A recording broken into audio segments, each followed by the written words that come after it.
the kind of like swinging that don't really like hinge, and the turkey just slides through the screen door down the stairs and onto the front porch.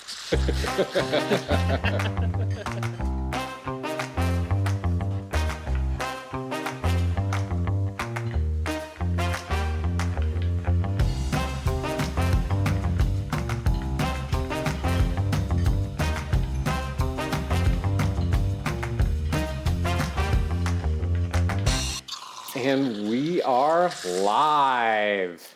Welcome to Whipped Cream Salmon. I'm your host, Brian Bastanza. This is my co-host, Ronnie Sanchez. We are Whipped Cream Salmon, the podcast where we talk about all things food, friends, and fuckery. We got some extra special fuckery for y'all today. What's going on? I'm on the road. Ronnie's at home. We're doing the thing. Let's go. What's going on, Ronnie? Let's go. Yeah, dude. Yeah, it feels like forever, but I think it was just like a week and a half ago since we last recorded.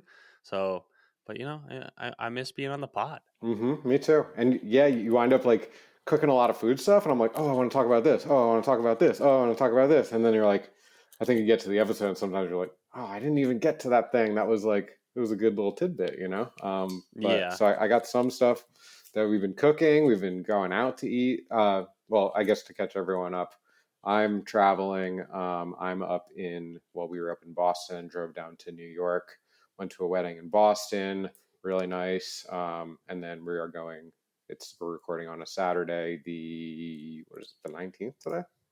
The 19th. And we're going to my cousin Mallory's wedding this afternoon. So a bunch of weddings going on, bunch of family time, bunch of cool food stuff. Yeah, it's been great. Yeah, we're doing everything we can to keep the weekly pod releases going. We got no intention of stopping. So Brian's recording from Mom's house. He's looking good.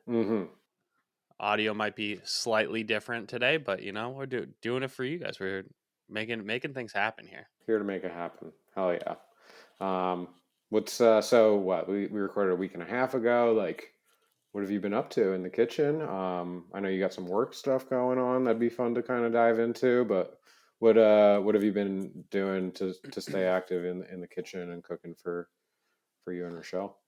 Yeah, dude, I've just been super busy between both of my jobs. But yeah, I have been able to get some food stuff in. I think last time we recorded, I had just bought that lamb leg. It was like a boneless lamb roast, leg roast, and I was planning on smoking it that weekend. Just ran out of time, threw it back in the freezer. So I think it was last Monday I did smoke it. I got some like za'atar and like garam masala and just like salt and pepper, olive oil, kind of like use the olive oil as a binder and let it all, get on there nice and thick, and threw it in the smoker took way longer than I expected it to. Was it another like 9:30, 10 o'clock dinner time or It was like 8 o'clock. Yeah. Yeah. I don't know, in my mind, well, also like in the vacuum sealed package that we got it from Costco in, it just seemed like it was not very big. And then when I cut that bitch open, I was like, it like expanded. I was like, oh, this roast is way bigger than I thought it was going to be. So, hell yeah. But was it like wrapped in that like I don't know what you call it. It's like, yeah, the netting wrap. Yeah.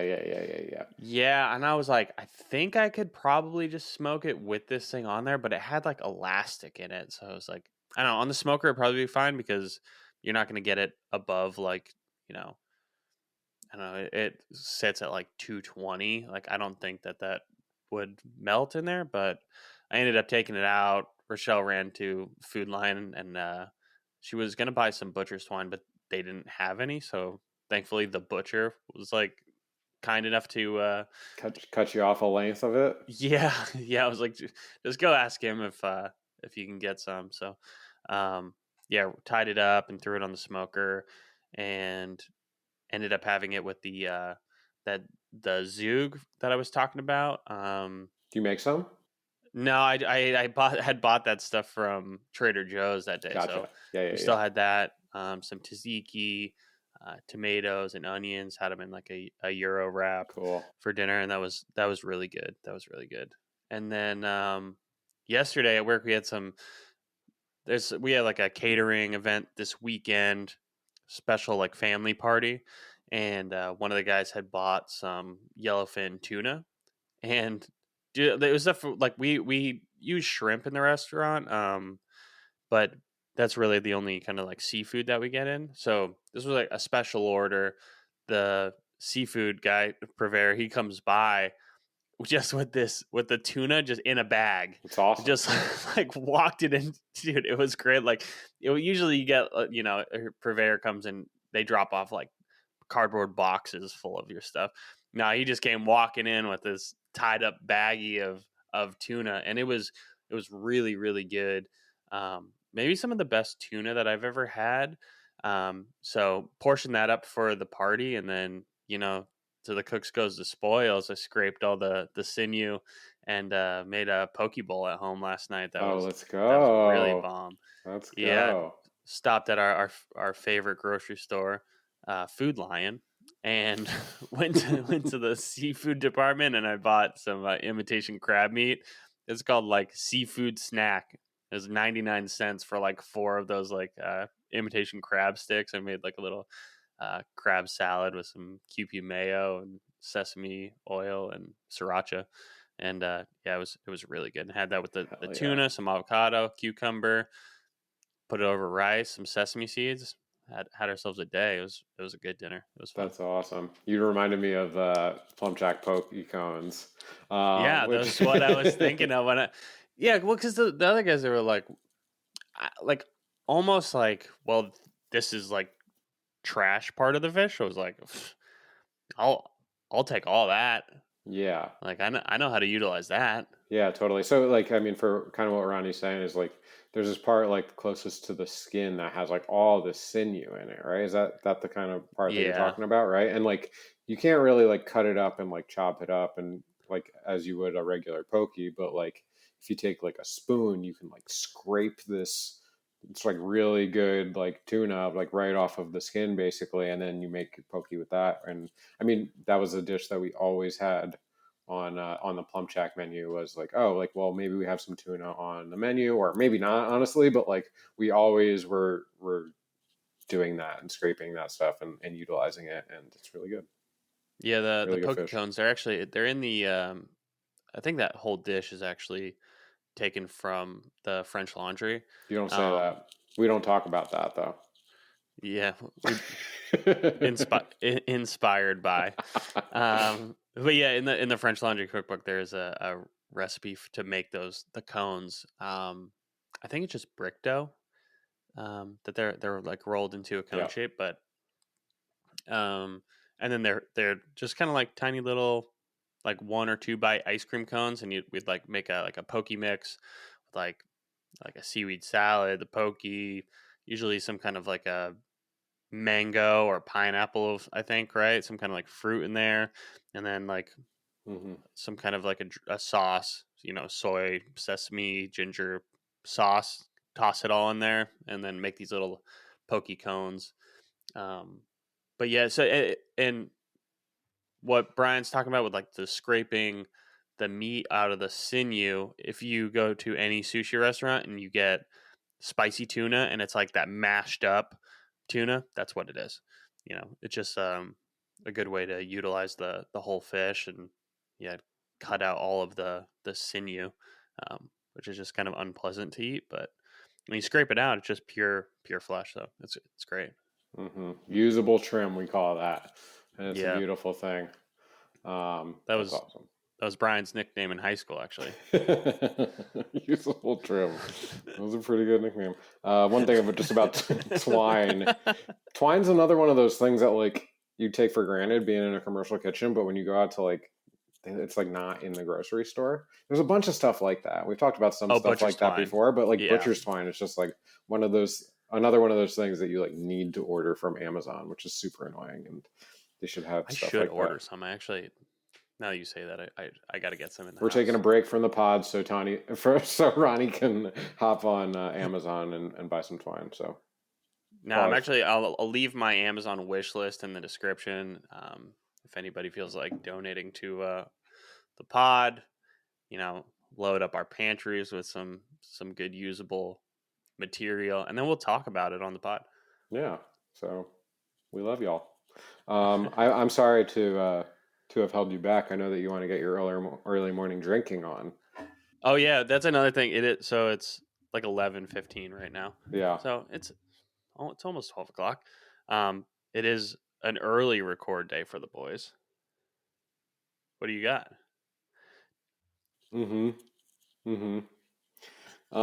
Well, I'm at my in my mother's, porch area, and so I had to raid my mother's fridge. So the one thing I found in there, other than a bottle of pre-mixed Cosmopolitan, was Uh a huh. bottle of Angry Orchard hard cider. So, so that's what Hell we're yeah, going with this morning. Party on! I hope this is a twist off. that's great. That's a great morning drink. It literally says use bottle opener, so that's not a good sign. Uh,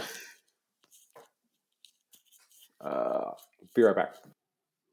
I thought for sure the Angry Orchard was going to be in the twist off category, but boy, was I mistaken. I was But just she's ordering some. crispy. I was just ordering some butcher's twine while you were away. I Um, like that. I've I got a special beer today. So I alluded that we were working on like a family party this weekend. It's one of the owner's mother's birthday, I believe. I think it's like a 60th or something birthday party. Um, so it's just kind of outside of our scope of our normal work that we were contributing to. So the owners, they ran out and they got us a couple different things as a thank you. But I got this bottle of beer right here. It's very fancy, and Ooh. it's got a cork. It kind of looks like a champagne bottle. Um, it is from Belgium. It is by Oude Beersel in Beersel, Belgium. And everything else is in German, I'm assuming. Anyway, I was gonna I was gonna say Belgian, but that's not right. So, that's it. I gotta We're take super cultured. the cage off of this one. We're gonna pop. I'm Oh, it smells good. I was gonna say I'm not sure if I would actually like this one because I think a lot of like German beers can be very like malty, and I'm not Mm, typically got a that fan of. stank to them. Yeah, I'm not typically a big fan of very malty beers, but this smells crisp. And I got a glass here, so Ooh, love that. Ooh, that looks nice. That's a fancy. What do you call that kind of glass? Is that stemmed little beer glass? I don't even know what that's oh, it's called. really good. It's kind of tart. Nice. Um, I call this my beer glass. Okay, It's actually that'll really play. really good. That'll That play. will play. Yeah. It's almost like a saison or not a saison, a goza Geuze. I don't know what that kind of is, to be tart. honest. No, it's kind of a goza is it's kind of like a similar to a sour. It's brewed with salt. Ooh. Um, yeah. Like to the point where it's salty almost? Or it has you can taste Um, saltiness? no, I don't know if what I would say if it tastes. I think salty in the same way that like we were talking about putting salt in your like sweet like pastries. Mm-hmm. Yeah. How it just kind of like emphasizes that flavor. Nice. Anyway, That's awesome. yeah. Um, You been cooking or just eating? a little bit of both actually. Yes, we were Okay. up in Boston. And we got there, I think the first day or evening, kind of like, hey, do you want to cook? And I was like, yeah, let's do it. There was a bunch of stuff in the fridge, as there always is at the Weedy household. And so I like kind of I was working that day. It was a Friday, but I was working from the house. And Sam was like, "Hey, do you want us to go grab some stuff?" And I shot her over a list, like text message list. I was just thinking of doing like a braise or something. And she's like, "We have 90% of this already at the house." So instead of the stuff that I was suggesting, we kind of raided the fridge a little bit. But it did grab some chuck Okay. from the grocery store. So I did like a braised chuck. I kind of like cut them up into I don't know, we'll call it like 3 inch by like 5 inch kind of rectangles or whatever. Yep. Seared them up, braised them up. I think we had some chicken stock, some tomato product, some veggies. Did that in the what do you call it? The Dutch oven. Okay. For a couple hours. That was really good. That went with some red veggie risotto, so kind of all the veggies that were in the fridge. We had some squash, some onions, some garlic, obviously, um, buttery, lemony, delicious. I haven't cooked risotto in so long, but it was on my mind for whatever reason, and we did that up, and it's just like the best starch, I feel like, and can be a dish all on its own, you know. It is good. Made took the braising liquid and kind of did like quick like redux to go with it. And then um, the Guides had a frozen octopus in the Oh, freezer. some pulpo. Pulpo. This is pretty cool. I was like, oh, I hadn't done this in a really long time. We've done a lot like in the past in restaurants, like sous vide that sucker for some hours and then grilled it up. I wound up just like straight like boiling it, like salt water Uh-huh. for an hour basically, and then grilled that sucker up. Actually, Tony Guidi Nice. grilled that sucker up. Shout out Tony. How was it? It was really good. Squirted some lemon juice on it. We had some Trader Joe's chimichurri in the fridge, so laid that down. Cut up the octopus. Had some herbs, lemon, butter. Kind of it, right? Like really good. And honestly, like I don't even know where you get that. I mean, I think they got it from Whole Foods. Not something I should usually see at the grocery store, but like Oh. a really nice treat to have. And um, yeah, I would never think to buy that. I'm impressed that they thought to purchase that when they saw it. You know. Yeah, that's cool. That's a fun thing. It's been a while since I've cooked octopus. Um, hmm really cool. Yeah, that's fun. We also were in like the north end of Boston and went out to dinner.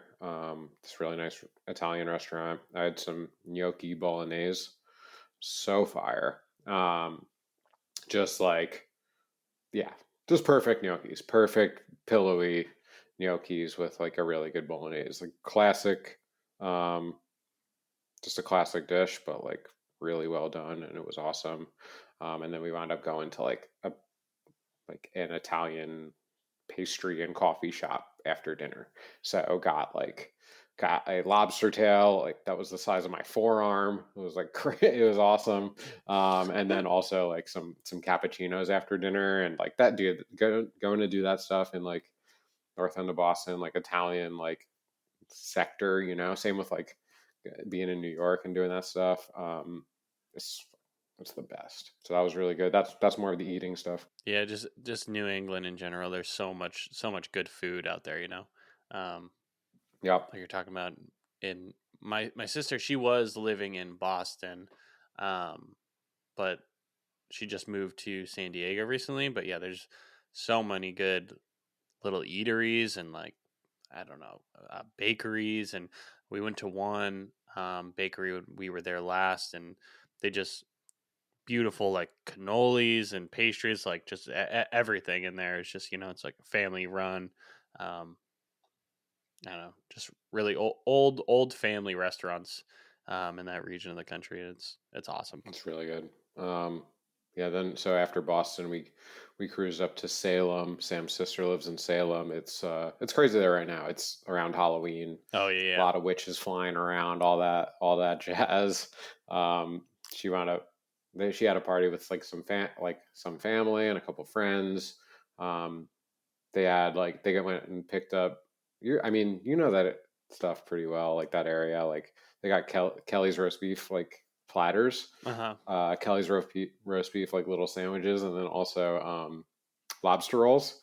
And Hot or cold? we're just crushing lobster rolls. These were cold, but so we stayed up there. So it was like family party the one night. We stayed overnight at Sam's sister's, and then I mean, we just kind of had a chill day where we like went to the dispensary and we're like watching scary movies, and then we're like just crushing leftover lobster rolls and like heating them up and putting butter on them, and it was just, I mean, dude, there's not much better than a hot lobster roll with butter on it. You know That's what I so mean? fun. So Yeah, fun. yeah, Do you prefer hot or cold lobster rolls? hot for sure. I Hot, think yeah. for sure. I mean, don't get me wrong. Like a cold Me one too. could be nice. These ones were. I'm gonna say they're okay. Like, which, if you're saying it's okay and it's a lobster roll, that's pretty poor performance, right? It was just like I feel like they didn't put any salt on it. They like didn't like even Yeah. have any like real mayo on it, so it was like not that great. But then like I mean, it's still lobster. You take that same lobster and you put it in a pan with some butter and salt, and like it's instantly like the best thing you've ever had. So Yeah. A couple years ago, Rochelle and I, we took our dogs and we took a road trip up to, well, we went to Maine and back, but, we drove through I mean, pretty much every state in New England, minus like Vermont. But we stopped in Portsmouth, New Hampshire, and we got some lobster rolls at this like just super old establishment, like right on the water. Um, Real tiny place. Mom and Papa owned. The old man is still in the back cooking. Um, but yeah, they were cold. It was good, but yeah, it was the same thing. I was like, damn, like I really wish that this was a hot lobster roll. I had the Um, craziest one when I was in Portland, Maine last year, and had the craziest one with like the bun was like it was like house made bun, and it was kind of like a bao bun, uh-huh. and it was split in half with like hot buttered lobster in it, like big chunk, like claw, like the whole claw Hell yeah. in the thing, and I mean knuckle meat too, but just like they were just really delicate, seemingly to like prepare the lobster, and it was buttery and a perfectly like fresh steamed roll, and it was like yeah, one of the better things I had when I was up in Maine, but like I mean New England and lobster are it's a good time. Yeah, yeah. The ones that we got, they did have the whole claw in it, and like the knuckle, and then probably like chop tail and stuff in there too. But yeah, it was cold. Granted, it was very good. But yeah, man, you can't beat hot butter and lobster. Like I don't know, Yeah, that's tough to beat over mayonnaise. Sorry. I will say though that like you can make it really good though. Like Sure, and this was really good. given the opportunity with some lobster meat, yeah, yeah, yeah. And like but like you can do a lot more than just like slapping some mayo on the thing, right? Like you can like Right. cook down some garlic and you can get that into your like aioli and you can have something like that's not as simple, it's not just Yeah. like tasting like a tuna fish sandwich basically. God, it was a fun trip. Dude, I don't know if I've talked to you about this already. We went out to Cape Cod, and we like our Airbnb that we had booked on Cape Cod. They canceled on us like last second. So we actually had like a representative from Airbnb call us. They were like, "Hey, sorry for the inconvenience. Your host just canceled your trip," and it was like within 24 hours of us supposed to be out there, and we're on a road trip, so it wasn't like we could just like we had to figure something out. Like, oh, we'll just stay home this weekend. It's like, well, we're gonna be homeless if we don't don't book something for these next like 3 days or whatever. Right. And because it was so last minute, there was like nothing available, especially on the in our price range that we had booked the first place for. So we found another place. It was like twice as expensive, and it was out on the very tip of Cape Cod, which is Provincetown. And which is where like Anthony Bourdain came up like cooking. Um, in Kitchen Confidential, he talks about like some of the restaurants out there. So we got back to the agent that was reaching out to us. We're like, will you guys just like comp the price difference on this? And sure enough, they did. So we ended up Hell yeah. yeah. So first of all, we didn't realize like we were leaving Boston in the afternoon. We By the time we got all the way out to the very tip of Cape Cod, it was super late. Well, I mean, it wasn't super late, but it was dark. It was probably like 8 o'clock, 9 o'clock at night already, and I was not. I wasn't familiar with the area. So wasn't sure what to expect. We're driving out there. It's dark. There's not really even like street lights going out there. And so we're pulling into town, and I tell Rochelle, I was like, "Hey, will you just look at the map, see if there's going to be anything to eat in that area at all?" And she looks it up, and she's like, "Oh yeah, like looks like there's actually a bunch of stuff." I was like, "Yeah, but is anything open at this time?" She's like, "Yeah, looks like everything is open." Like, okay. So we get out there, and like again, dark. It's like turn on this street. We turn on the street, and all of a sudden it's like there's those like rickshaw like bicycles, with like the people like riding, and you like jump on the back for fare, and they got lights on them.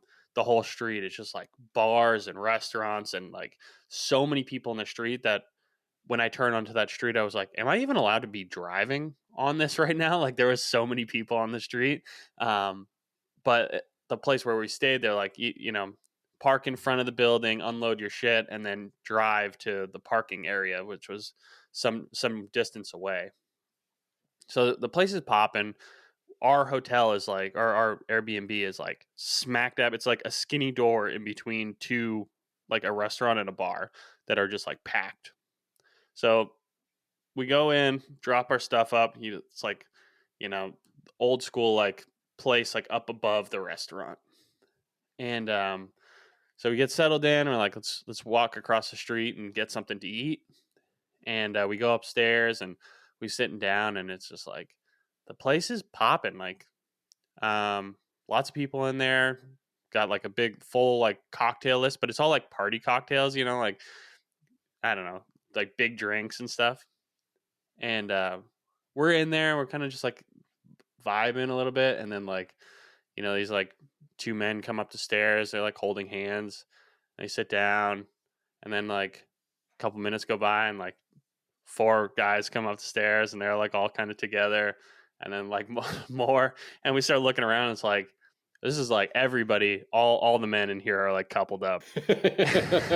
Shell's like looks at me, she's like, "I think there might be like a convention going on," and we're like laughing. And sure enough, it was like some event called like Aviators and Allies. It was like a big like gay pilots festival that they were having. Come to find out that like P Town is like a full on it's just like a gay haven out on the point of Cape Cod. And a haven. And it was, dude, it was so funny. And like but the whole weekend was just like, it was just a party. I was like, it's like gay Disneyland. Like there's just like every bar, like everyone's partying, everybody's like, there's like great brunch spots, like really good food, like really cutesy houses and stuff. I was like, dude, P Town is where it's at. Yeah. Oh, yeah. But we were talking to one of the bartenders. Like, does this place like die out like in the off season? He was like, yeah, it kind of does. He's like, but the gays will look for any reason to celebrate. So he's like, they'll be back for Halloween and for the event and this event. It was like, dude, it was like, so that night they had like the Aviators and Allies like banner across the street. And then by the next morning they were taking that one down and putting up some other like, the next gay parade that was going on there. But yeah, it was fun, dude. It was fucking so fun. Love P Town. Awesome. That town is amazing. Like we just had the greatest time. It was so fun. That's awesome. That's so cool. The gays do know how to party. Fuck yeah. Better than anyone else, I appreciate that. There was like a leather shop. Well, it's funny because like everything on that strip is like, everything is walkable. And next time I would love to go back, but I would fly into Boston, get on a ferry, and just go out to P Town, because you don't need to rent a car. Just rent a place on that strip. You can just walk up and down the strip, eating food, drinking. We gotta go. You're just like, dude, it's an amazing town. And but anyway, there's a leather shop there. They just sell like wallets and purses and belts and stuff like that. But the store is called What else do they sell, Ronnie? Well, there are a lot of like sex whips shops and chains and yeah, so there are like those kind of shops as well. There's like, dude, there's like sex shops, head shops, dispensaries, and then like bars and restaurants. That's like the whole strip. But this is like specifically, it's just like a leather shop. They just sell leather goods, just wallets and stuff like that. But the store is called Cock and Bull, and we were walking past, and there's this couple. They must have been like in their like 80s, and the husband, he looks at, is like, Gay couple? no, it was a husband and wife, old couple though, and then the old guy, he looks at the store and he points at it to like show his wife. He goes, Cock and Bull, just so loud, and his wife, this old woman, just goes red in the face, and she like covers her face, like, and he thinks it's so fucking funny, dude. Rochelle and I were dying. That shit was so fucking funny. We talk about it still. Cock And and Bull. Bull. It's like his reaction was like, "Can you believe this?" Oh my god, dude, it was so fun, so fun. Love that place. Shout out P-Town. Shout out P-Town. But yeah, Anthony Bourdain. Yeah, Anthony Bourdain got his, his start there. In his book, he talks about like some of the restaurants out there that where he started cooking, and like just like, I don't know, rowdy fucking seafood boil type spots out there. Yeah, really cool. Yeah, shout out Bourdain. If you're interested in the stuff that we're talking about and you haven't read or listened to Kitchen Confidential, that's a special book for sure. Yeah, it's a good book to read, and then the audiobook, Bourdain does the narration for that, and that's really good. Yeah, definitely. Yeah. If you're interested in food at all, definitely worth listening to. Super fun. For sure. You kind of teased earlier, but you're saying that you got together at the coffee shop, and your chef put on a private dinner, right? Yeah, it's actually going on today. It's just it's today. Yeah, just like a family get together they're doing there, but well, so you were gonna he was gonna course out some stuff and do all that, and then is that the prep that that's why you had tuna in house, right? And then were you like prepping some of the food for this family get together, or? Yeah, he the guy doing this menu, he's got a very ambitious menu, and he's gonna be by himself. I'm sure it'll be fine. Can you read it? What's that? Can you read the menu? Oh my gosh. I know I'm putting you on the spot, but yeah, it's a fun read for sure. Yeah, it's almost like he was just like, what is like every like super fancy thing that I can think of, and he like slapped it all on a menu together. Let me see if I can find it. I know I sent it to you. Yeah.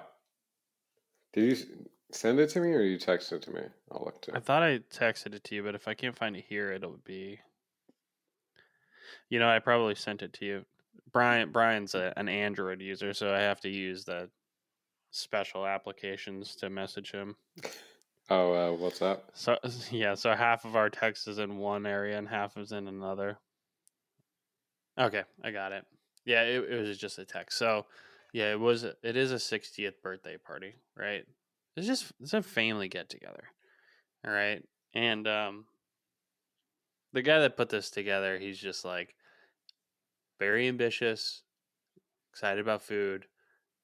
Really there's a major disconnect between like coming up with a great idea for something and like how anything will actually be executed. It's what makes the difference between a cook and a chef. I mean, like, for real, like being able to. Yeah. Anyone can like scroll through Pinterest and be like, this looks amazing, and just start like rattling off like fancy menu ideas. Right. But if you're like, I'm not available to work the party. The only other cook isn't available to work the party. He's out camping. So he's just trying to be executing this alone tonight. So again, it's family parties for like 15 people. He's got a charcuterie board, Greek lemon chicken skewers in a yogurt dill sauce, falafel and garlic hummus. We don't have a fryer, so maybe I don't know if he's going to do it in a pot or like falafel patties on the flat top. I'm not sure. Baked falafel. Yeah, I have no idea. Fruited shrimp cocktail rocks. It's just a word salad right there. Talk to him about it. It's straight out of like the 70s or 80s, like actual like melon and shit in a fruit cocktail thing. Okay. Pancetta crisp with fresh fig, goat cheese, and pork glaze. Duck confit sliders. Mini shrimp remoulade po' boys. Dude, there's just like it's for one, it's all over the place. Every single thing on here is like so elevated.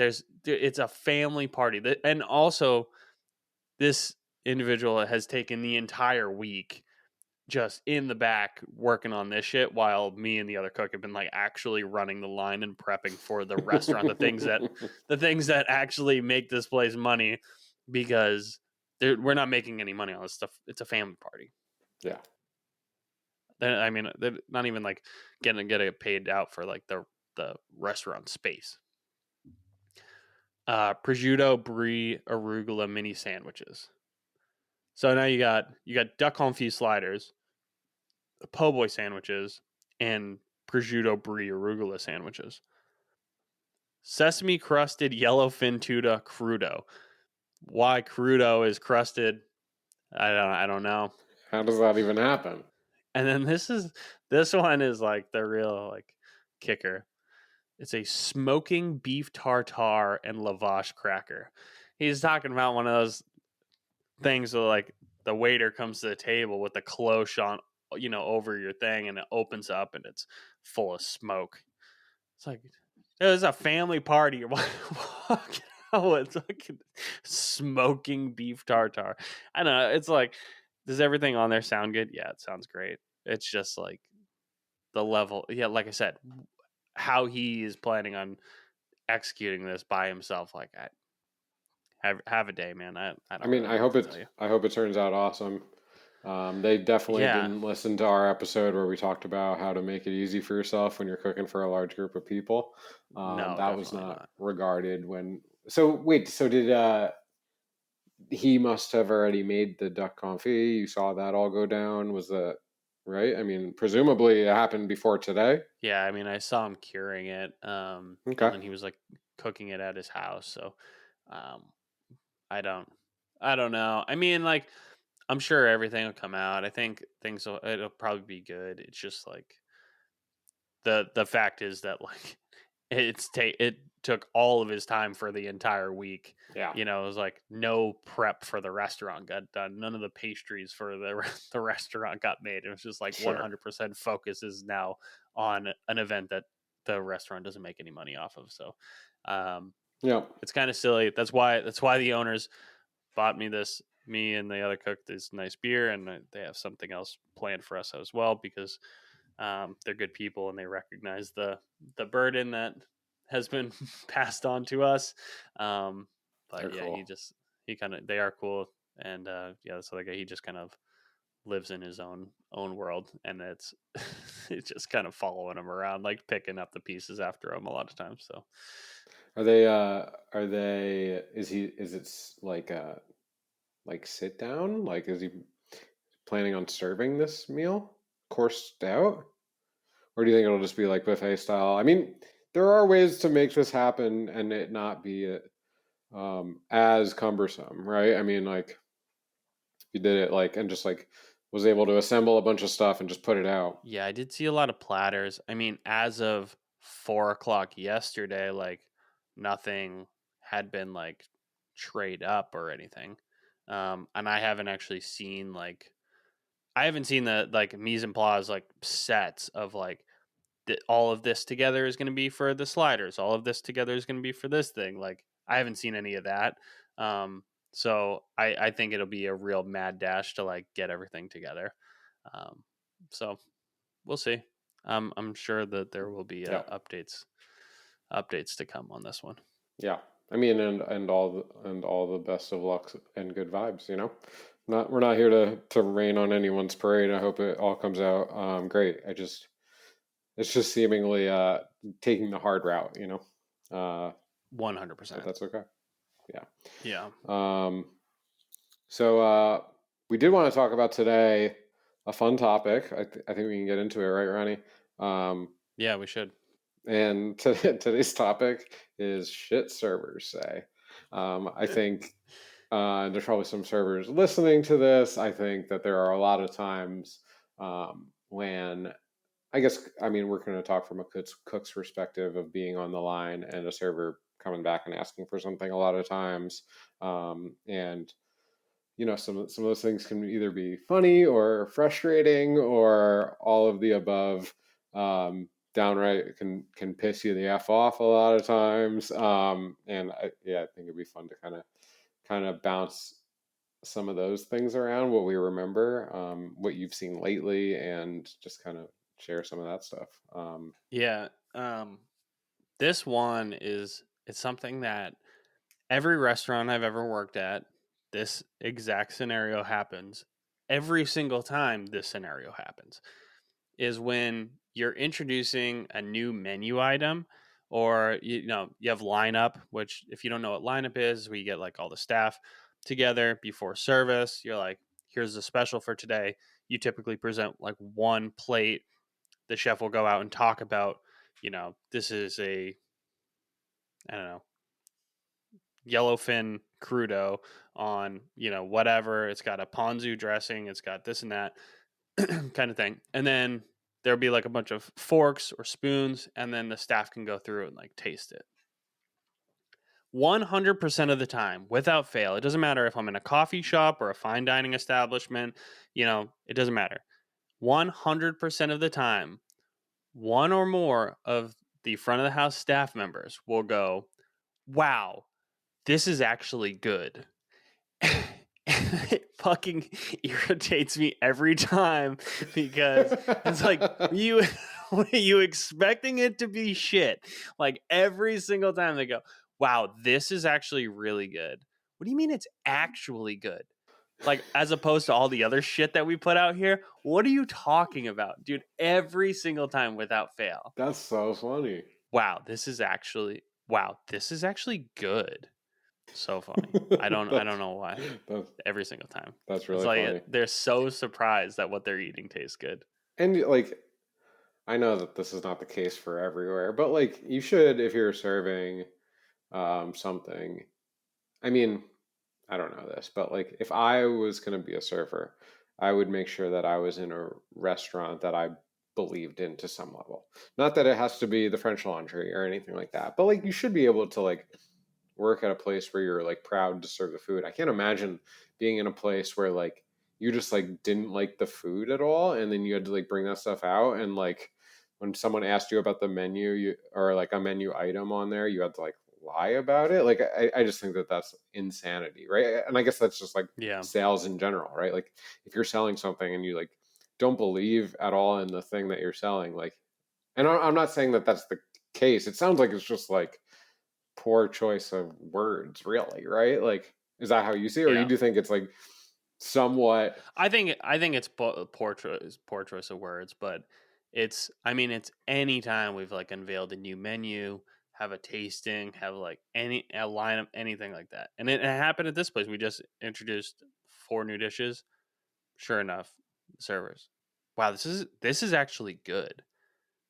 Thank you for like, I was expecting this to taste like trash, but it's actually Actually, good. It's pretty good. dude, it's funny to me because I just like every time now I just like wait for that kind of response, and it happens every time. That's so funny.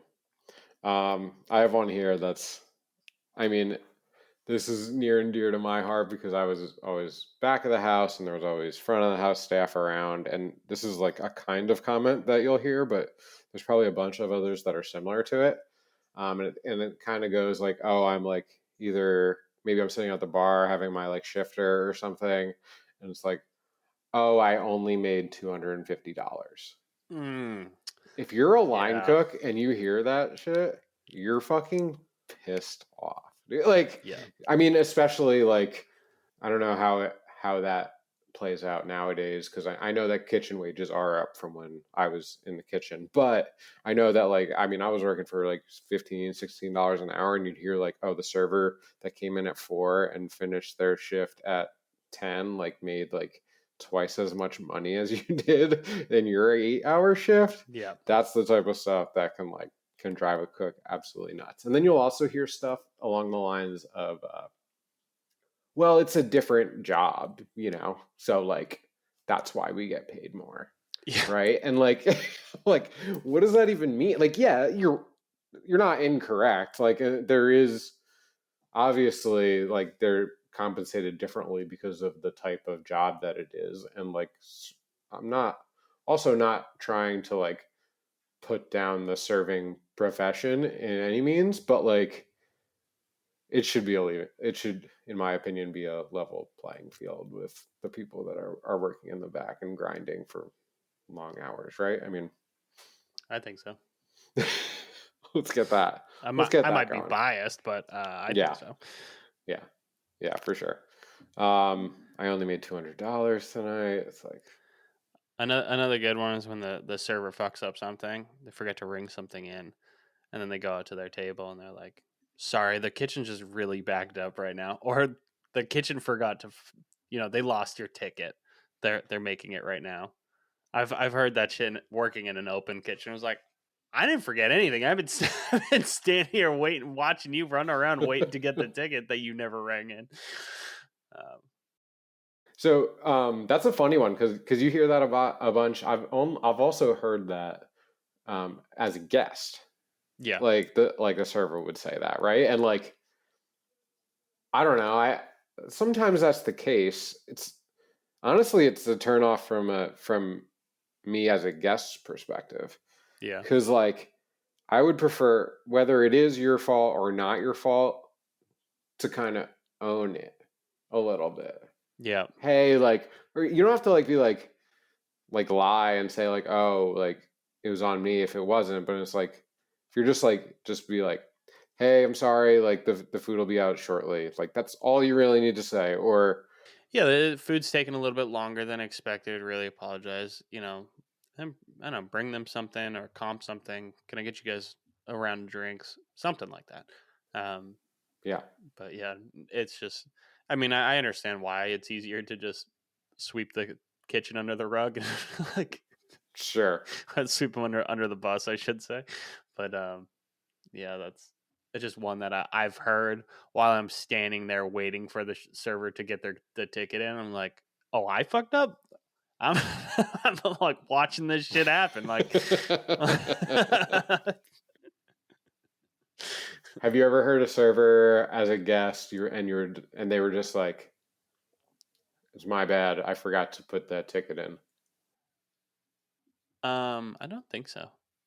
I don't know that I have either. I mean, not that I have like a laundry list of like bad guest experience. I mean, I'm sure I've had like mediocre dining experiences a lot of times, but like nothing that really like Well, it's was at the point where it like needed to register for me like that. And then like, if it is that bad, then um I don't know.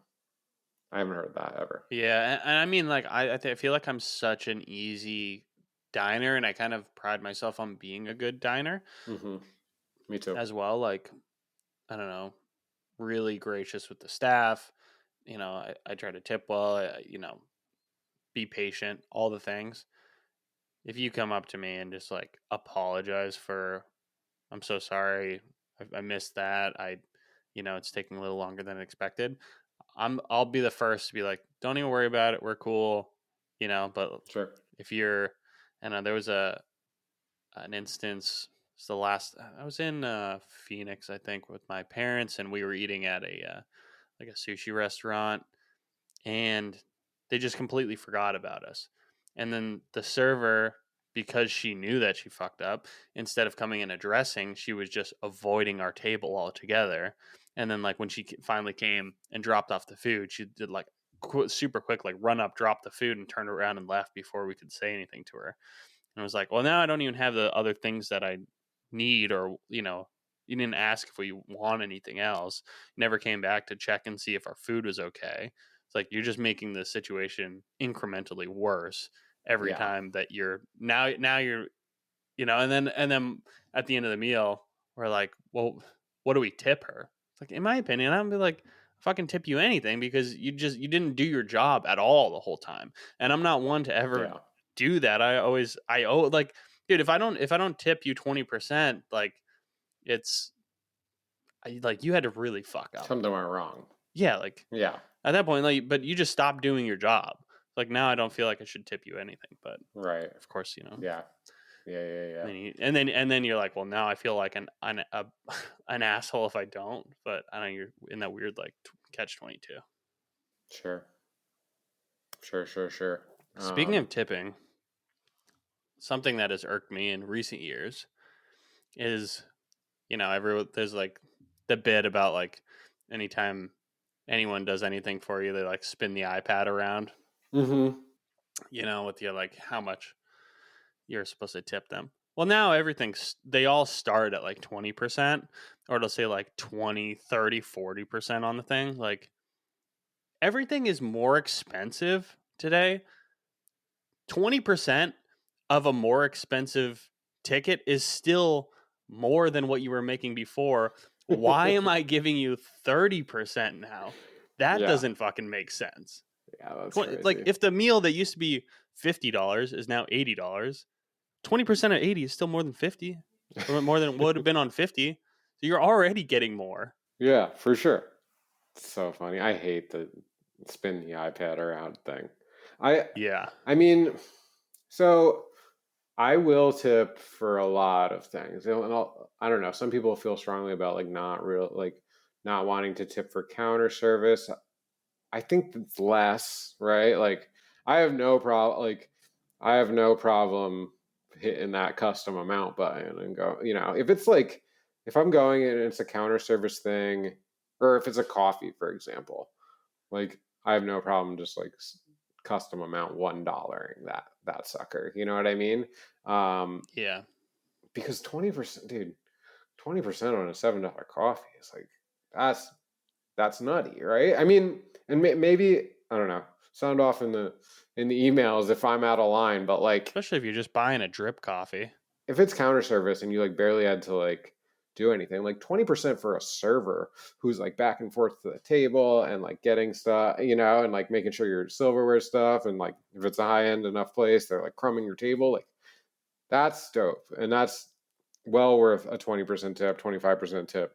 Um, More if they're excellent. But like to expect that from like, oh, hey, what's your order? Here's your number or here's your receipt. Like, I don't know. I just think that's nutty, right?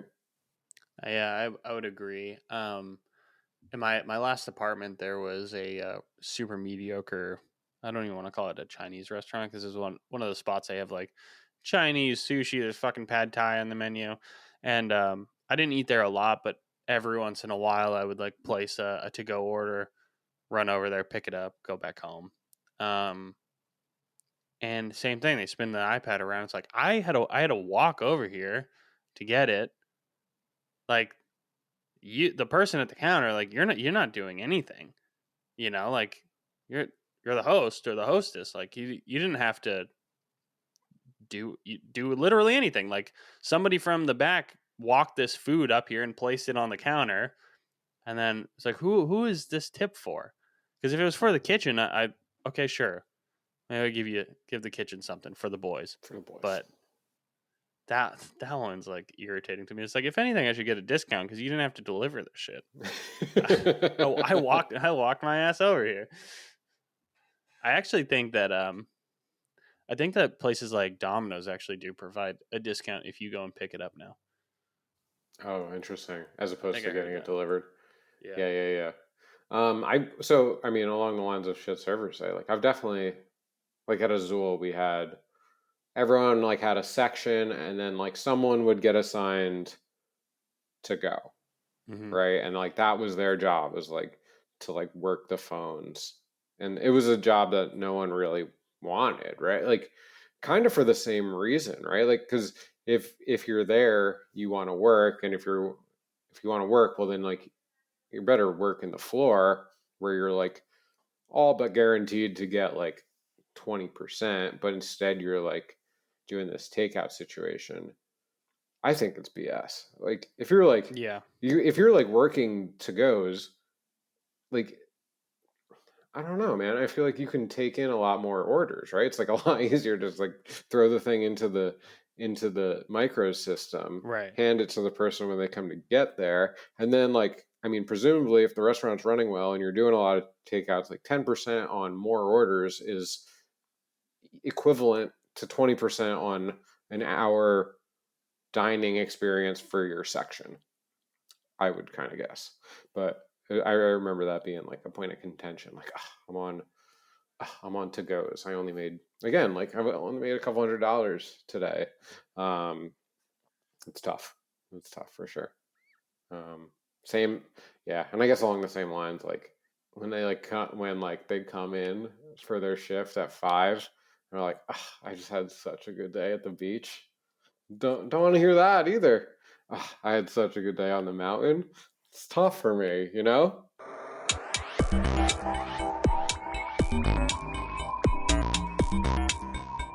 Seems we had some technical difficulties, but we are back, and neither of us remember what we were talking about last.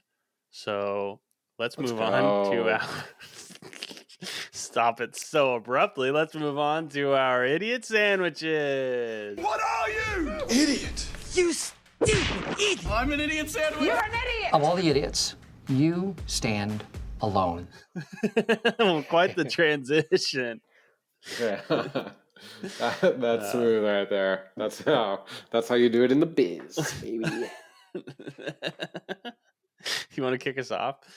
I do. I have a funny one that I was reminded of since hanging out with my mom.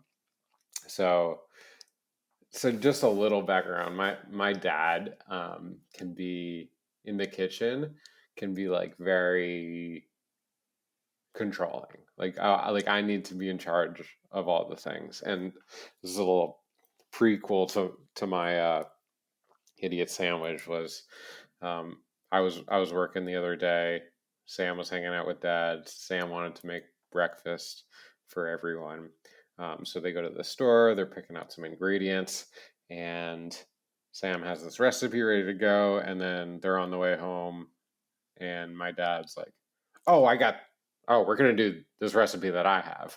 And then like Sam starts like trying to like cook the food or cut the stuff up, and then like she's being like watched heavily. Like this is like what he does. He like wants to like checking out what you're doing, right? and like and then he's just like, he just like takes over and like starts cooking all the thing and like doesn't let Sam do a single thing to make these breakfasts. And it's I don't know, it's hilarious. He's funny. But my mother reminded me, they're separated now or they're divorced now, and my mother reminded me that one year for Thanksgiving, what my dad would do every year was he would take the turkey and he'd put it on the grill.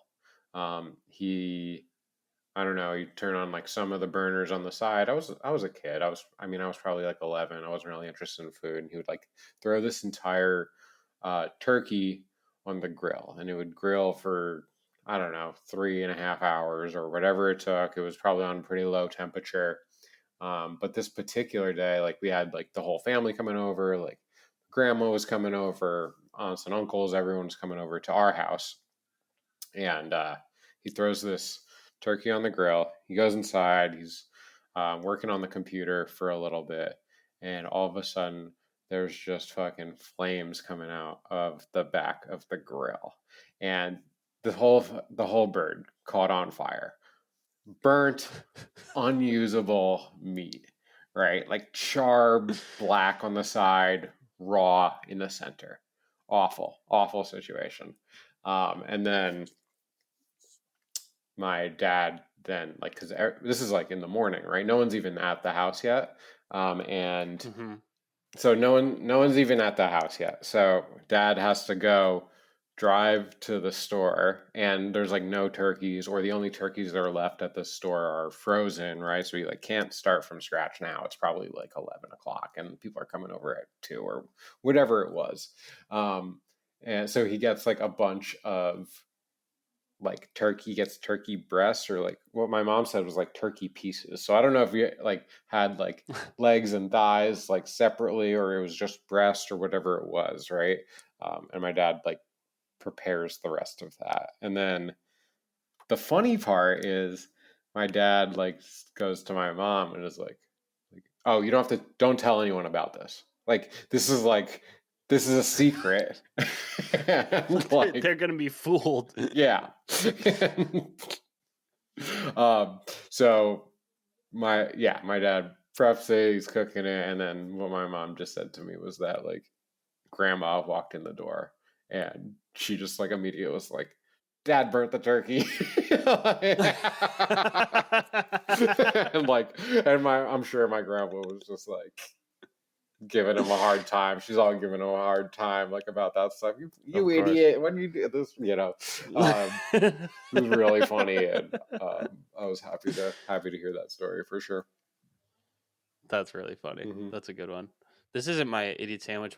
My family, well, this is before I was ever born. My uncle, he had a camcorder, probably like the big, like over the shoulder kind, and he was like always shooting like home videos. Someone somewhere has this video, but it was of like a Thanksgiving at their house, and their dad, my grandfather, he was pulling the turkey out of the oven and like had it resting on like the oven door. And it was like out of a cartoon where he gets the camera on it like perfectly. The oven door like collapses down. The turkey slides, in the pan off of the door, slides straight out the door down the like screen door is like one of those like the kind of like swinging that don't really like hinge, and the turkey just slides through the screen door out down the stairs and onto the front porch. Like the front walkway. That's awesome. Oh man, dude, there's so many good. Well, getting closer to the holidays, we should do like a Thanksgiving or holiday special. What we could like get into more of these, because I'm sure like there's got to be so many good like Thanksgiving holiday fails, because so many people are cooking things that they either never cook or are just like in a position where they like have to entertain like their entire family, and sure, and they don't have the experience doing it, right? Like all of a sudden you have to cook for 15 people, but you don't really know how to do it. Yeah. That's awesome. Right. I make microwave meals for myself at home, and now I have to prepare a Thanksgiving feast. Those are the same motherfuckers that burned down their garage because they're trying to fry a turkey in like a full 100% turkey fryer. Yeah. Yep, dropping a frozen turkey in a full turkey fryer. Really funny. Really good. My idiot sandwich, it's more of like an ongoing thing. This same individual at work that I was talking about earlier with the excessive menu, I don't know if it's he just doesn't have a belief in the mise en place system of gathering everything you need prior to starting something. But this is like an ongoing thing that happens all the time, where he starts to prepare something. This past time, I think it was like waffle batter or something, or it's usually baking related, and he'll make it, and then everyone's like, "What is wrong with this?" And it's got like either no sugar in it, or it didn't rise, and it's got no rising agent in it, or whatever it is. And so it's the worst, obviously, when you've already like cooked it, because you can't fix it at that point. But it's like a weekly occurrence where he's got the mixer going. Shit, I got baking soda. And then he like turns off the mixer and then has to run out to the store and just leaves this fucking mess in the mixer, and all of the other like prep is like out and about. So fun. yeah, idiot sandwich. get your mise on. And for our listeners, if you're going to make something like that, make sure you have everything that you need prior to starting. So Nice. ongoing idiot Ongoing sandwich. Perpetual Endless. sandwich making. It's a deli, really. It's a full deli. Idiot deli. That's awesome. Oh my gosh. Do you have you got some tips for our listeners? How do you do it? Let me hit you with some knowledge. This is the moment we've all been waiting for. School is in session. School's in session. Let's go. School is in session. Welcome to the whipped cream sandwich school for cooks that don't cook good. Let's go. What you got? My tip, and it's along the same lines as mise en place, is just you take like a container, usually like, I don't know, like a tall bowl. Maybe it's a bowl if you don't have ideally like a 6-pan or a 2-quart like skinny container. Bain Marie, something along those lines. Bain Marie is like a 1-foot tall round container that's, 6 inches in diameter. Comes in different sizes. Mm-hmm. But anyway, fill that thing up with hot water and put all the tools that you need to work with in that. And then you can stir your sauce. You can take that spoon, you put it back in there. You don't have now sauce on sometimes when I see it, it's like a random plate maybe with like a bunch of like dried up sauce on it, or there's like those shitty Susie homemaker, like it's like a spoon holder that lives on we have one too, actually. It like lives on the stove, and it just like, I'm like, don't use that shit. Use a container with some warm water in it. When the water gets nasty, drain it off, refill it with hot water, but keep all your tools in that, and then you'll always have a clean utensil to use when you have maybe you have a bunch of stuff going on. Maybe you have tongs in there. Maybe you have a couple spoons, a rubber spatula, wooden spoon, something like that. Really, really good to have all your tools in one place, ready to go. So that's really good, especially like if you are doing something like a Thanksgiving dinner where you have multiple tools. Like you might have like a wooden spoon to stir the mashed potatoes, and you've got a whisk to do your gravy, and you've got whatever. You just have a bunch of different tools. They're like the little spoon holder thing is like, it's fine when you are using like a utensil. But yeah, if you have like a lot of different tools, definitely having your Bain Marie set up with all your tools in it ready to go is definitely the way to go, for sure. What you got for us, Ronnie? We have talked about this on earlier episodes as well, but not since we've started this segment. One of, I think, the most valuable tools that I have in my kitchen is a vacuum sealer. And you can buy them for fairly cheap on Amazon. You get what you pay for. The one I have kind of sucks, but make do with what I got for right now. If you want to get bougie, get yourself a chamber vacuum sealer. It's not only just like a better way to seal things, but also you can do really fun things with, like, you can make like instant pickles on there. You can do compressed watermelon. You can do all kinds of shit on there. And it seals much better. And also you can seal like bags of liquid without it like getting sucked up into the machine. Mm-hmm. Buy larger quantities of your proteins, your meat, chicken, steak, whatever you got, and portion everything out and vacuum seal them, and date and label them is that's a huge tip. So what needs to go first in the freezer, but it's just such a good feeling and have like such peace of mind knowing that my freezer is stocked full of meat, and then a hurricane or something comes our way, I'm not going to be running out to the grocery store raiding the shelves for meat. And also just day-to-day life just makes it really easy to pull something out. I think a lot of people run to the grocery store and they get like one steak for dinner, or like 2 chicken breasts for dinner, something like that. It's more expensive that way. If you just do a little bit of a preparation for yourself and vacuum seal, some chicken thighs, buy talked about the chuck roast. You can break that down in different cuts. If you're a little timid to do something like that, you can just buy larger portions of already butchered things and seal up, date and label, and you have nice portioned out chicken or whatever you got. So get yourself a vacuum sealer.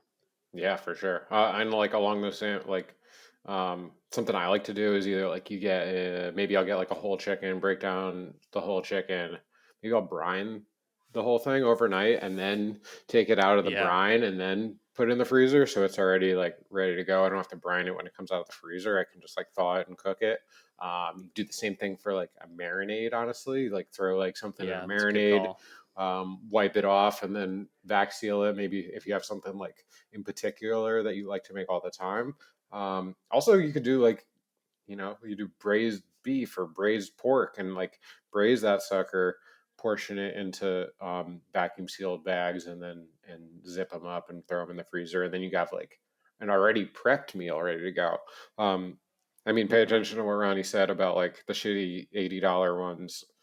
They're not great at sealing liquids. So like you either have to be like ready to like hit that seal button before it's ready to seal, or I don't know. They're just not great. Or just like have something that like is really dry, right? Like if you have shredded beef, but you've like don't have a lot of the liquid of it, maybe you've like separated all the shredded meat and it's like kind of dry and you can vacuum seal that, but then you put like the liquid into a quart container and freeze that separately. Like that could be a good way to do it. But yeah, I mean, it's definitely key to have a bunch of good stuff in the freezer ready to pull out and rock with, Yeah, definitely. And just a quick note about like food safety. Maybe like we could go into some food safety stuff on maybe the next time school's in session. But when you're vacuum sealing anything, you need to make sure that your meats or whatever you're vacuum sealing it is cold. You want it to be like as cold as possible without it necessarily being frozen before you seal it up. Because if you're like if you wanted to like vacuum seal, a stew or something that you made, and it's warm, and you vacuum seal it, and you're going to trap in all of that, the heat in there, and that's a good way to grow bacteria and probably create botulism. Yeah. So don't do that. Be safe with it. Google is your friend if you have any questions on that. Yeah. That actually, and yeah, definitely. And freezing, you just like kind of reminded me that like freezing is a really good like workaround to the liquid sealing situation, right? Like if you had some like chicken breasts and you like, I don't know, if you had a way to like freeze them, and they could still be like in marinade, right? But if it's like frozen, then it'll seal great, right? And no worries about it. Yeah. The shitty food savers like sucking up all the liquid. That'll work just great. So yeah. Do your thing. And you can cooks. sous vide in those bags, and you can, it's fucking awesome. There's lots you can do with it. It's a great tool. Many uses other than just sealing up food. Yeah. So. Oh yeah. All right. Well, Brian's got to get back to his mom. She's calling. He's got to go clean his room. The meatloaf. The meatloaf. Yeah. Thanks everyone for tuning in. We love you. Stay creamy. Rate, like, subscribe, follow.